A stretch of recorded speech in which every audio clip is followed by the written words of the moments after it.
and today is Astro Bot Day. It is absolutely, without question, Astro Bot Day. And you know what else today is? Today is a day of apologies. It's a day of straight up apologies to our boy, Jeremy Horwitz. Our boy, Jeremy Horwitz. Who would have ever thought that Jeremy Horwitz was on the money? Jeremy Horwitz was on the money. This is potentially a killer app in VR. I really do believe, like, dude was actually right. Dude was actually right. Yes, so let me tell you folks, let me turn this down a little bit. Astro Bot, oh my God. So I got Astro Bot earlier today, and I didn't think I would have a chance to get into this prior to our show. But I went ahead and I set the timer on my phone for 25 minutes. And I said, you know what, let me just play 25 minutes of Astro Bot before I do my show today. And then that way I can have some, I've tried Astro Bot. I've tried a little bit of it, at least the very beginning, right? And so I've just gotten out of that. I might look kind of weird and stuff because I've had this headset on now for probably about 35 minutes. And I was super late to like getting this show started and everything. And I had to grab some of these Astro Bot trailers, make sure I had some good Astro Bot trailers to have on here. And oh my God, man, I just came out of this game. Dude, Astro Bot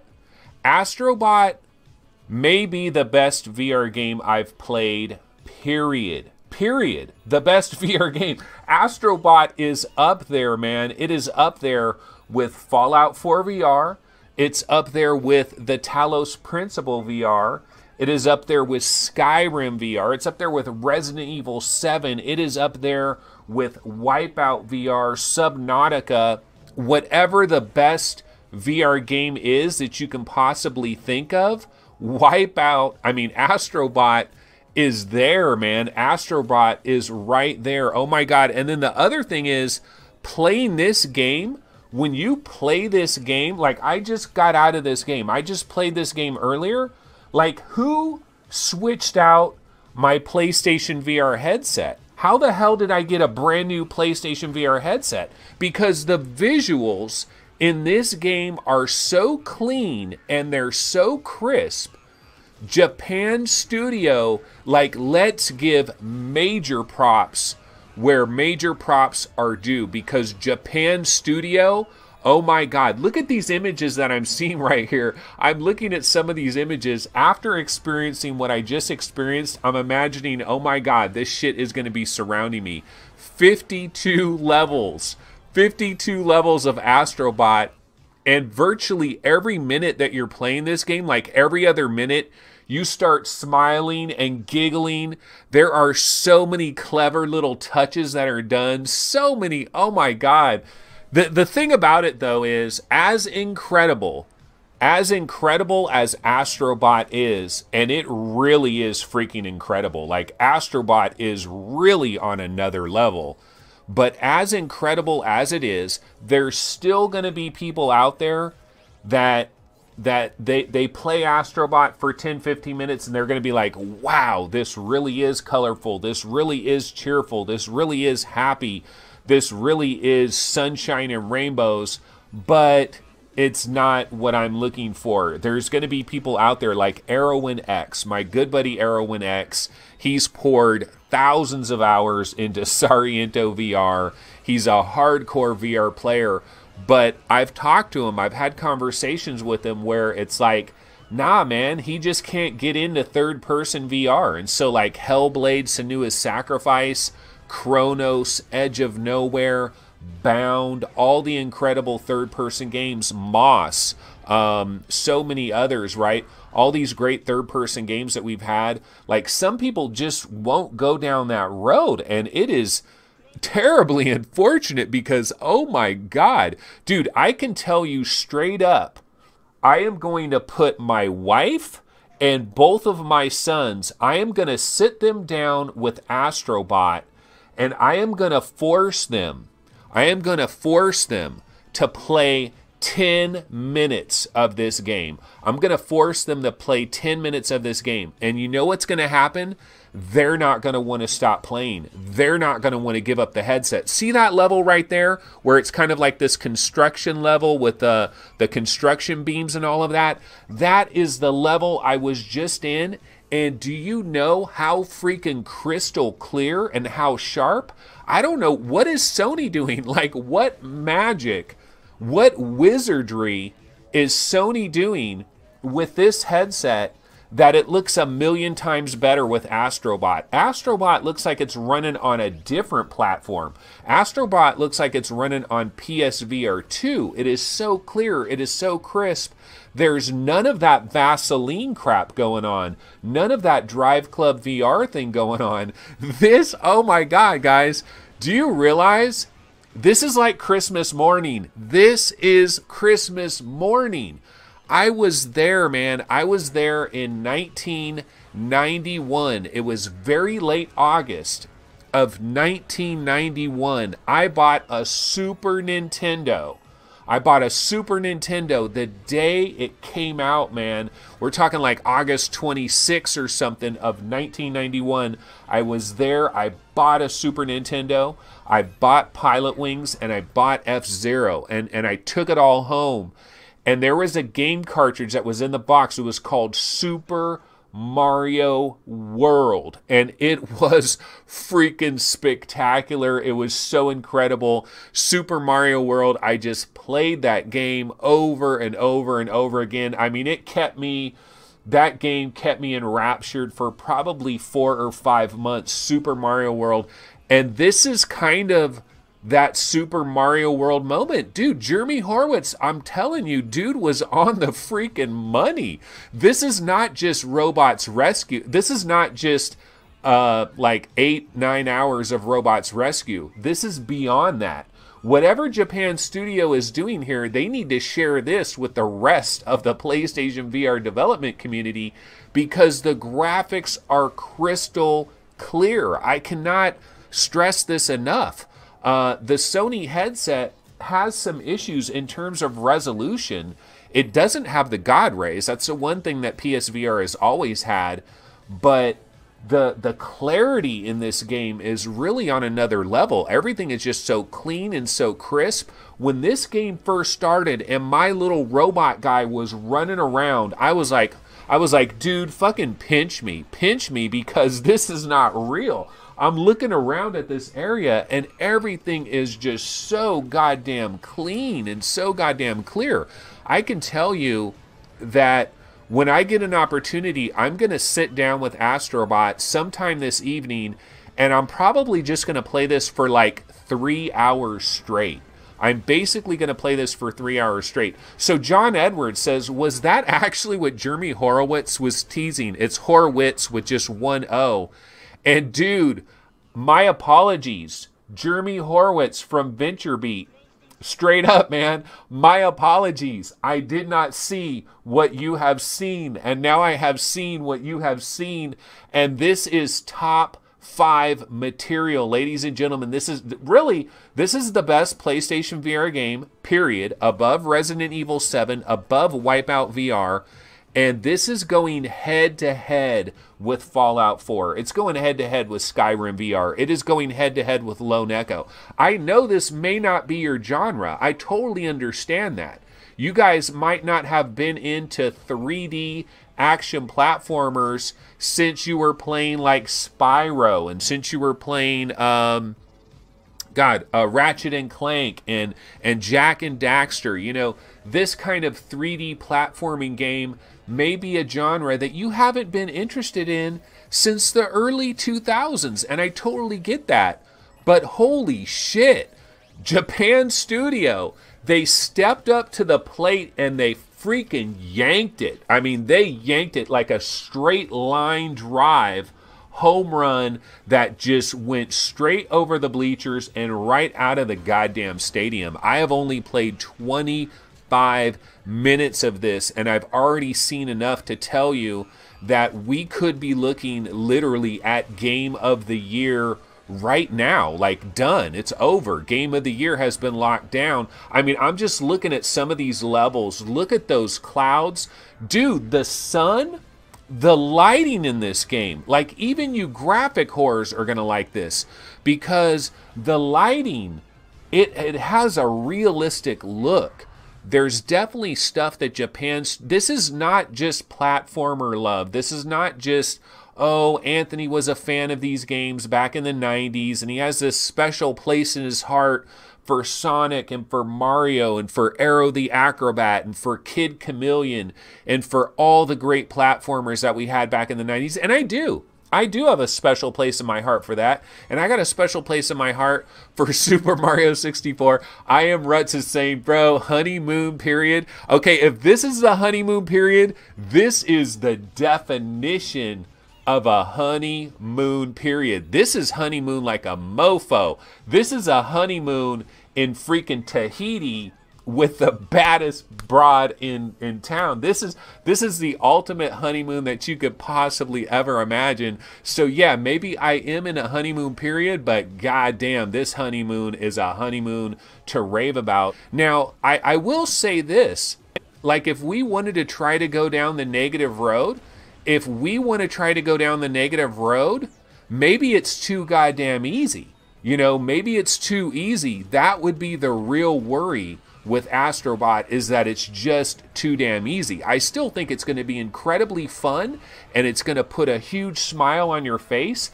I mean, anybody that has played Lucky's Tale, if you enjoyed Lucky's Tale, then you owe it to yourself. And if you don't have a PlayStation VR, man, if you have a PlayStation 4, you gotta buy that bundle. You gotta buy the bundle with Astro Bot. How appropriate is it actually that they have these two games together?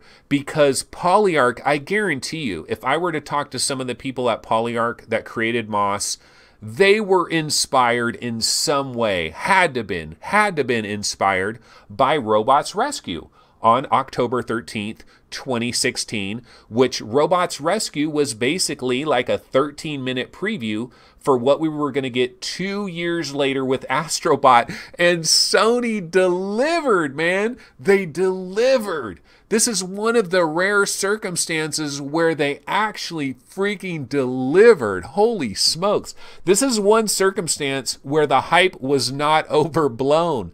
The hype is not overblown. They absolutely delivered. So Astro Bot, they really should have demos of this game everywhere. Like, here's what Sony should do. Sony, this is exactly what you should do. At every mall around the USA, every major mall, at least one in every major city, you need to have a special kiosk. There's all these mall kiosks, you know, a relatively small space, and you set up like 4 little Astro Bot stations and have a little Astro Bot robot there, 4 little Astro Bot demo stations. This will sell VR. If people get this on and they play it for 10 minutes, this is the best demonstration of VR I think I maybe have seen. Like, it just completely polished and everything. Like, this really is kind of a killer app. It really is. But the thing is, you have to get somebody into the headset, and they've got to spend 10 minutes with it. If they spend 1 or 2 minutes with it, they might be like, oh yeah, it's cute, it's fun, but I don't really like these kinds of games. Or maybe they get a little bit motion sick or something like that. I mean, that's really the only worry, but god damn. I'm going to tell you straight up, I am putting my wife in this. My wife is not a video gamer by any stretch of the imagination. Like, not even. Like, she's maybe played like an hour of video games in her life combined, just humoring me occasionally, right? But I'm going to tell her, look, just play 5 minutes of it. Just humor me. Just play 5 minutes of it, and she's going to come out of it, and she's going to be like, wow, that is impressive. Because let me tell you a little bit about Twilight Path. So right before I left for Hawaii, like the day before I was leaving for Hawaii, or maybe 2 days before I was leaving for Hawaii, Charm Games hooked me up with a preview code for Twilight Path. And I was like, ah, man, this is bad timing because I'm just about to go to Hawaii and I don't even know if I'm going to have a chance to try this at all, period. Because I got to go to the airport and all of that and get my stuff ready and all this stuff. So I played Twilight Path for probably like 25 minutes that very first time, right? Then I went to Hawaii, and then when I got back from Hawaii, all these other games were out, like or about to come out, like Firewall Zero Hour, all this other stuff. And so I did go back and play Twilight Path a little bit, but I really didn't give Twilight Path a fair shake, really, to be completely honest with you. And so I knew this game was coming out today, and I thought, you know what? I need to hop into Twilight Path because this is coming out tomorrow, and I can tell everybody, you know, I can talk about it a little bit tomorrow because this is the big game for the PC VR crowd today. And so I went in this last night, and I played it for well over an hour. I don't know how far I started a game over from scratch because I had a couple other games where I had already started, but I thought, let me start this over from absolute scratch and experience it again from the beginning. And you know what? I was really impressed. I had a really good time. This is a good buy, man. For $12.74, I think this is a great pickup, especially if you liked the Gallery Episode 1, okay? Because Twilight Path kind of reminds me of the Gallery Episode 1, and it kind of reminds me of Zing, The Land Beyond, okay, a little bit. Kind of reminds me of, it's kind of in the same category as stuff like Kiaro and the Elixir of Life, the Gallery 1, Zing, The Land Beyond, a little bit. I mean, it's hard to explain this game. It's definitely a puzzle game. You're ultimately doing these really interesting puzzles, and the puzzles are set up well, and it's really nice how the puzzles unravel. But there's also this cool kind of a story that is going on, and they kind of transport you to this other world. And some of the things that I'm reminded of in this game, you know that movie, it's something Express, and it's like on a train with Tom Hanks. Polar Express. Is it Polar Express? Where it's like a cartoon movie with Tom Hanks and a train and that kind of thing. There's something about this game that kind of reminds me of that. It kind of reminds me of Wizard of Oz a little bit. You're kind of going down this yellow brick road, and you keep encountering these things that are blocking your path, and then you have to solve these puzzles. And there's basically these characters. Okay, see that little thing that's moving there? You're on this weird little ship that is kind of moving along, and it is following the Twilight Path. And there's these characters, Cannonball Express. No, not the Cannonball Express, Chevy. I know you're thinking of, was Burt Reynolds in Cannonball Express? No, different. I'm talking about the Polar Express, the cartoon Polar Express, Wizard of Oz. I don't know why, but for some reason I get some Wizard of Oz vibes from this game. I get some Polar Express vibes from this game. I don't know if I'll say it's better than Form, but I'll say it's as good as Form. And I will say that it has way more story than Form and probably more charm.